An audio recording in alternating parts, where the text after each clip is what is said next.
It all started during the dry season.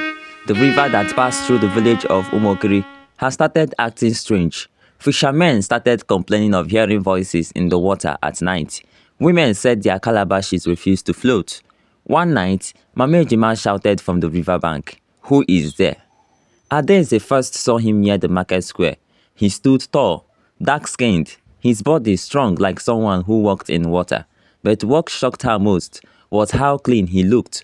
No dust, no sweat. She passed by and greeted, "Good afternoon." He smiled, showing his teeth that were too white. "Good afternoon, my sister," he responded.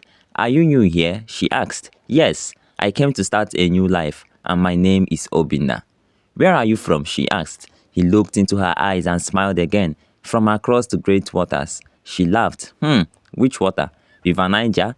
"Something like that," he said, voice soft like water flowing at midnight. As days passed, Adeze and Obinna began to talk more, trying to know each other the more.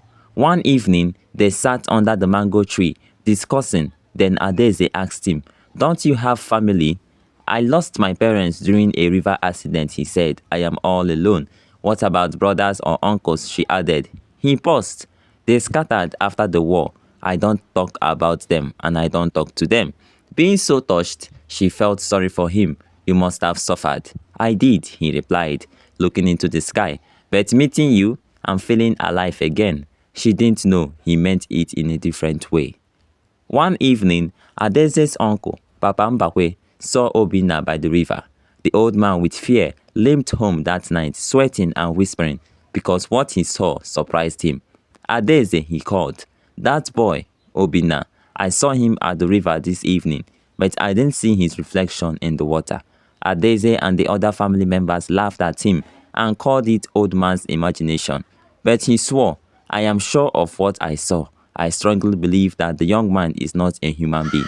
Despite this, Obinna and Adeze became closer each day. He brought her gifts and strange fruits she had never seen. "This fruit, it glows and seems rare," she said and laughed. "Yes, it grows only near deep waters," he said. He would hold her hand, but his fingers were always cold, even under the hot sun. When she asked him, "Why are your hands always cold?" he smiled. "That is how I've always been," and she believed him. Another surprising thing was that even the dog in their compound never barked when he came around. It just whimpered.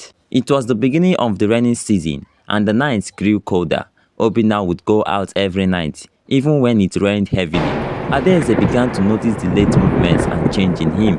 He would leave without saying a word, and sometimes, when she woke up, he was already back, with his skin cold and damp. One night, she asked him, "Where do you go every night, Obinna?" He hesitated before answering, I like to walk by the river.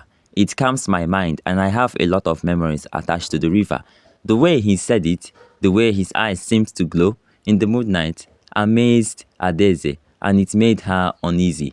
But she didn't say anything. She trusted him. One evening, as Adeze cooked dinner, she heard the sound of a child crying in the distance. But when she went outside to check, there was no one there. The cries continued, but this time she noticed it was coming from the river bank. She walked towards the river, her heart racing, but the closer she got, the louder the cries became, until it felt like they were right behind her. Suddenly, a dark figure stepped out from the shadows, blocking her way. It was Obinna. "Are you all right?" he asked, his voice gentle, but his eyes were cold, almost like something was hidden beneath them. She stepped back. "I heard crying." Obinna frowned. "It's the river. It calls sometimes." One day, while gathering firewood with other women, Adeze overheard an old woman talking to Mama Neka. "You know, they say there are spirits in this river, old spirits who take human form and live among us." "What do you mean?" Mama Neka asked, intrigued. "Don't you know that they come from the depths? They walk like men, but they are not human. They are Mermen."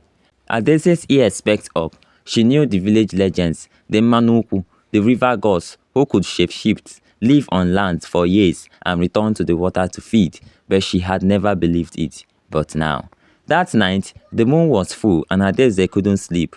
The wind howled through the trees, and there was a strange smell in the air, like fish, but not quite. She lay in her bed, wide awake, listening to the sounds outside. she heard the flap again, like something wet slapping against the earth. Suddenly, she heard a soft voice whispering through the cracks in their door, Adeze. She froze. It was Obinna's voice, but it sounded strange, distant, almost like he was underwater. She jumped out of bed and rushed to the door, but it was locked. She could see a shadow moving outside the window, but there was something wrong about it. The shadow was shifting. The next day, Adeze decided to follow Obinna on her way to him. She had to know where he was going every night. She waited until the sun dipped behind the hills and the village grew silent. Then quietly, she followed him to the river. The sounds of the village disappeared as she crept closer to the water, and then she saw it. Obinna stood at the water's edge, his back to her, his clothes soaked. Something pulled at him. Adeze could see his fingers twitching, his body checking his strange movements, and then he dived. The water didn't splash. It swallowed him whole, as though the river was waiting for him. Adeze, out of fear, could not breathe. She stumbled back in horror, but she could still hear something dragging through the water. And then, from the water, Obinna appeared, but he was not the same. His eyes were dark, like deep ocean depths, his skin scaly, and his hands were webbed. His mouth was twisted into a grin, revealing sharp fish-like teeth. Adeze, he said in that same distant, underwater voice. Well, now you know the truth. I knew you would follow me down here. She screamed and tried to run, but her feet wouldn't move. Her heart pounded as the river's current seemed to pull her closer. The water gurgled, the sound of deep breathing coming from below. Adeze struggled, but it felt like the earth itself was holding her down. She tried to scream, but the only sound she heard was the rushing water. Obinna stepped closer. I did not want you to know, but now you know the truth and you must join me. The river surged around them. The air grew thick with the smell of salt and seaweed. Please, Adeze gasped, her voice barely a whisper. Why me? Obinna reached out, his fingers cold as ice. You were chosen. You were the one, and you are the one who would free me. That's why I ensured we get connected by love. And with that, the ground beneath her began to tremble. The village elders had always warned that Mirudo was not just water, but a place where spirits lived, ancient ones who had once ruled the land. The Merman had been one of them, caused to return to the water once the last of his kind died. Adeze realized the truth too late. Her marriage had been a trap, a ritual. Obinna was never just a man, he was the spirit of the river, a Merman who had taken her as a vessel to return to power, and now it was too late to escape. Obinna pulled Adeze into the water, the river swallowing them both. The last thing she saw was his glowing eyes and the gleam of his sharp teeth.